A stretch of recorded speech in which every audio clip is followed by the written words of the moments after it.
नमस्कार। आजची जी घटना आहे ती जेवढी विचित्र आहे तेवढीच ज्याच्या बाबतीमध्ये घडली ती व्यक्तीसुद्धा विचित्र होती आणि अशा पद्धतीचं विचित्राच्या बाबतीमध्ये घडलेली ही विचित्र घटना आहे आणि ती घटना घडली होती उत्तर प्रदेशमधल्या शहापूरमध्ये।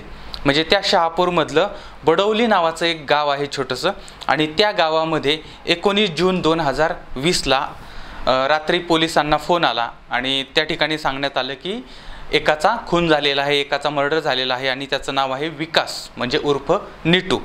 तर त्याचं वय साधारणपणे 35 वर्षाचं होतं आणि 3 अज्ञात हल्लेखोर त्या ठिकाणी आलेत आणि त्यांनी त्याच्यावरती गोळीबार केलाय साधारण रात्रीच्या 8:30च्या दरम्यान आणि त्यानंतर ते फरार झालेले आहेत। ही माहिती पोलिसांना मिळाली, पोलीस तिथं आलेले आहेत।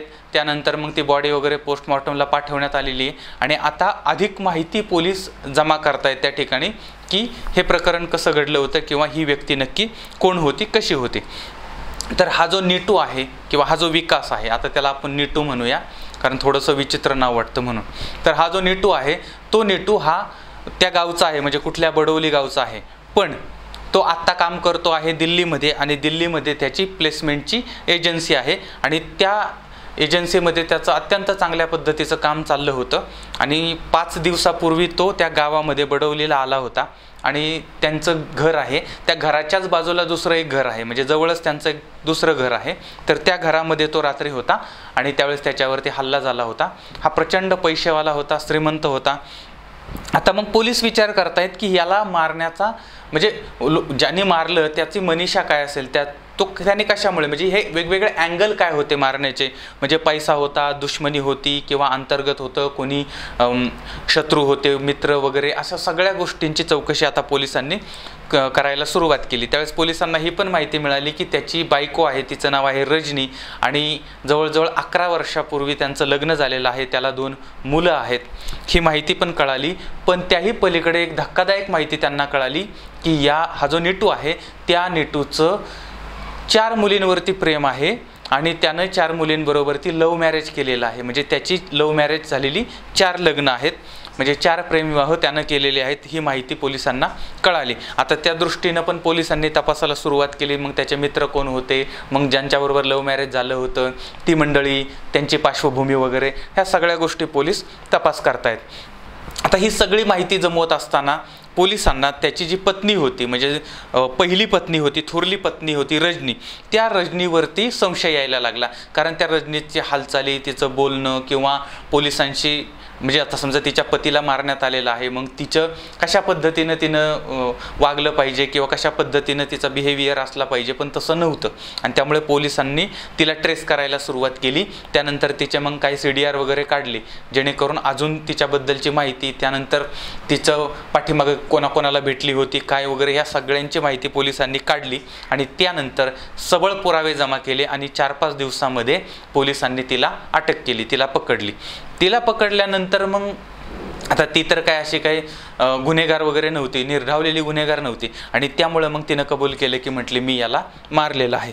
मग आता हे नक्की प्रकरण कसं घडलं होतं, तर उत्तर प्रदेशमधलं हे बडौली, त्या ठिकाणचा हा नीटू आणि 11 वर्षापूर्वी रजनीबरोबर ती लग्न झालंय, 2 मुलं आहेत आणि अशा पद्धतीचा संसार आहे आणि दिल्लीमध्ये याची प्लेसमेंट एजन्सी चालू आहे आणि ह्या एजन्सीमध्ये पत्नीनं त्याला साथ दिलेली आहे, पत्नीची मदत आणि त्याचं काम, आणि या सगळ्यांमुळे ती जी एजन्सी आहे ती एजन्सी अत्यंत चांगल्या पद्धतीनं चाललेली आहे। दिल्लीमध्ये एक नामांकित अशा पद्धतीनं त्यांचं, म्हणजे नामांकित ती एजन्सी, आणि त्याच्यामुळे याच्याकडे पैसा यायला लागलेला होता, याचं नावही व्हायला लागलं होतं आणि सगळ्याच बाजूनं म्हणजे सगळीच बोटं त्याची तुपात असल्यासारखं त्याचं ते जगणं आणि वागणं सुरू झालं होतं।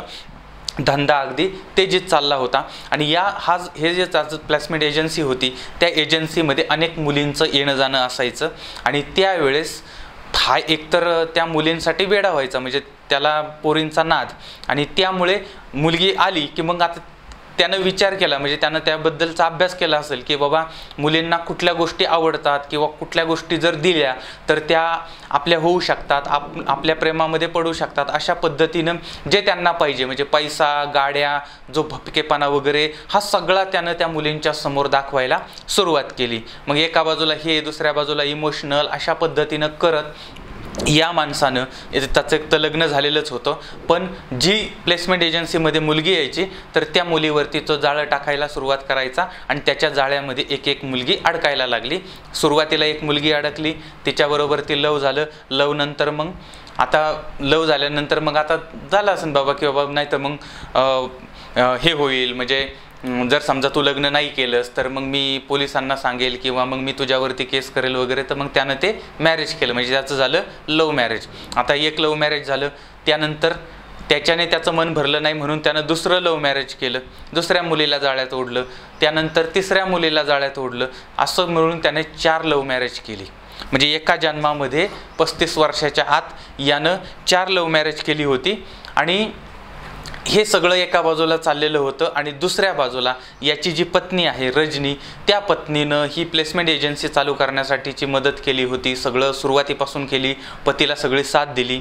पण आता या मुलींच्या पुढं हा आपल्या बायकोला किंमत अजिबात देत नव्हता. म्हणजे एखादी मोलकरीण कशी असते त्या मोलकरणीप्रमाणे तो आपल्या बायकोशी वागत होता, बायकोशी व्यवहार करत होता. आणि तिला जे पत्नीचा जो दर्जा पाहिजे होता किंवा मी एवढं जर त्याला प्रत्येक गोष्टीत साथ दिलेली आहे तर त्यानं मला जो मान सन्मान दिला पाहिजे होता तर तो काय तिला देत नव्हता. आणि याच्यामुळे ही नाराज होती, ही रागवलेली होती आणि कानामागून आलेल्या पोरी तिखट झालेल्या होत्या आणि या सगळ्यांमध्ये अंतर्गत ती धुमसत होती. ही एका बाजूला झालं. दुसऱ्या बाजूला हा जो निटू आहे प्लेसमेंट एजन्सीचा मालक, हिचा पती, रजनीचा पती, तो निटू, तो त्याचा एक मित्र आहे गावाकडचा सुधीर.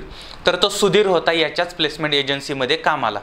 आता हा सुधीर गावचाच आणि त्यामुळं काय व्हायचं, वहिनी म्हणजे ही रजनी आणि सुधीर यांच्यामध्ये बोलाचाली व्हायची. आणि हा सुधीर काय करायचा, आतमधली जे काही लफडी चाललेली असतात ती सगळे आपल्या वहिनीला सांगायचा. म्हणजे वहिनीचा हा लाडका होता आणि त्यामुळे मग जे काय घडलं असेल, काय झालं ते सगळं तो त्या वहिनीला आपल्या सांगायचा. त्या दोघांचे चांगली मैत्री होती किंवा त्यांची बोलाचाली चांगली होती. आणि मग हे सगळं तिला कळत होतं. आता एक दिवस काय झालं, ह्या निटूचं आणि या सुधीरचं यांच्यामध्ये कशावरून तरी वाद झाला आणि त्यानं त्याला कामावरून काढलं. आता म्हणजे ते दोघंही मित्र, मग माझ्या मित्रानं मला कामावरून काढलंय म्हणून ह्या सुधीरला राग आला. आणि मग सुधीर आणि ही जी रजनी आहे हे दोघंही आता समदुःखी झाले. आता मग समदुःखी असल्यानंतर मग त्यांच्या मनात एकत्र आल्यानंतर विचार यायला लागले, म्हटले की तुला पण ज्याच्यामुळे दुखावलंय तो निटू आहे, मला पण ज्याने दुखावलं तो निटू आहे, मग ह्या निटूला आपण जरा नीट करू. आणि मग काय करायचं, मग त्यावरती प्लॅनिंग सुरू झालं. आणि मग म्हटलं की याला आपण संपवून टाकू. दोघांनी ठरवलं संपवायचं आणि त्याला संपवण्यासाठी मग कोणाला तरी सुपारी द्यायची असं त्यांचं ठरलं. आता सुपारी देण्यासाठी आता ह्याच्यामध्ये 2 भाग ठरले बरं का. एक भाग होता सुपारी द्यायची आणि याला संपवायचं, आणि दुसरा भाग असा होता की दिल्लीमधलं एक घर आहे ते घर हे या सुधीरला देऊन टाकायचं. ते घर जवळजवळ कोट्यावधी रुपयांचं आहे. 1 कोटीच्या आसपासची ही सुपारी होती आणि आता ती सुपारी द्यायची होती. आता याच्यासाठी यांनी काय केलं, त्या ठिकाणचा एक ताजा गुन्हेगार होता, त्याचं नाव आहे रोहित. ताजा म्हणजे त्याने आत्तापर्यंत काही अशा पद्धतीची कामं केलेली नव्हती, बाकीची काही केली असतील पण असं काही केलं नव्हतं. पण तो आता ह्या धंद्यामध्ये नवीन उतरला होता. त्याची पहिली सुपारी आणि त्याला ते 6 लाख रुपये मिळाले. त्यानं त्याचे बाकीचे सहकारी घेतले आणि 19 जून 2020ला निटू गावात आला होता. 4-5 दिवस झाले होते आणि तो घराच्या बाजूला म्हणजे दुसऱ्या घरामध्ये झोपला होता. मग हे 3 जण येतात, त्यानंतर मग त्याच्यावरती गोळीबार करतात रात्री 8:30 वाजता आणि त्यानंतर हे फरार होतात. पोलीस आल्यानंतर एक साधारण 4-5 दिवस लागले पोलिसांना हा सगळा तपास करायला आणि 25 जून 2020ला पोलिसांनी या सगळ्यांना अटक केलेली आहे. आणि हा जो रोहित आहे त्या रोहितकडून 1,20,000 रुपये रोख पोलिसांनी जप्त केलेत. त्याचबरोबर ते मोटारसायकल आणि एक तमंचा आणि कारतूस अशा पद्धतीचं त्याच्याकडून जप्त करण्यात आलं. आणि हा सुधीर होता, त्याच्याकडून 2 लाख रुपये आणि एक कार पोलिसांनी जप्त केली. आणि ही रजनी जी होती त्या रजनीकडचे 20,000 रुपये अशा पद्धतीची रक्कम आणि हे वेपन जे होते ते पोलिसांनी जप्त केले. आणि यांना दिल्ली आणि यमुनोत्रीचा जो हायवे ना त्या हायवेवरती अटक करण्यात आली होती. आता बघा ह्या माणसाचं वय, हा निटू जो आहे, आता हे झालं बाबा, त्याला मारला, कोणी मारलं ते सापडलं, का मारलं ते सुद्धा कळलं की बाबा एक पत्नी नाराज होती आणि एक मित्र नाराज होता, दोघांनी एकत्र येऊन याला संपवलं हे पण कळलं. पण वय वर्ष फक्त 35 वर्ष आणि 4 लव्ह मॅरेज झालेली आहेत. आणि आता एक पत्नी तर तुरुंगामध्ये आणि बाकीच्या पत्नी विधवा झालेल्या आहेत. म्हणजे 35व्या वर्षी 4 लग्न करून सुद्धा या माणसाचा खेळ खाल्लाच झाला होता. आता अनेकांच्या मनामध्ये प्रश्न निर्माण होतो की इथं एक लग्न करायचं म्हटलं तर मुश्किल आहे. म्हणजे अरेंज मॅरेज करायला, लव्ह मॅरेज तर लांबचा विषय राहिला, अरेंज मॅरेज करायची पण मुश्किल आहे, लव्ह मॅरेज करायची पण मुश्किल झालेली आहे. कारण आपण ज्यांच्यावर लव करतो ती व्यक्ती आपल्यावर लव करते की नाही हे लवकर कळत नाही. म्हणजे ज्यावेळेस आपण ह्या गोष्टीचा विचार करतो तर एक साधं उदाहरण लक्षात घ्या की एक प्रार्थना स्थळ असतं आणि त्या प्रार्थना स्थळावरती आपण दर्शनाला जातो.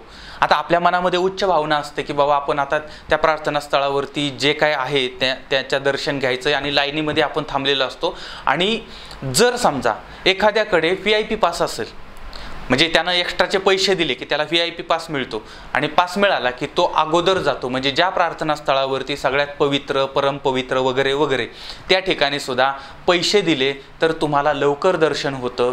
मग विचार करा, आता तर हे कलियुग आहे, इथं तर सगळी माणसं आहेत आणि त्यामुळे हा सगळा खेळ जो आहे तो सगळा खेळ हा पैशाचा खेळ आहे. जर पैसे टाकले तर सगळं मिळू शकतं, फक्त खरं प्रेम आणि आईवडील हे मिळू शकत नाहीत. बाकी पैशाने सगळं मिळतं आहे. पण हेही आम्ही लक्षात घेतलं पाहिजे की पैशानं सगळं मिळू शकतं, पण याच पैशामुळे सगळं जाऊ सुद्धा शकतं. आणि तीच गोष्ट झालेली आहे या प्रकरणामध्ये.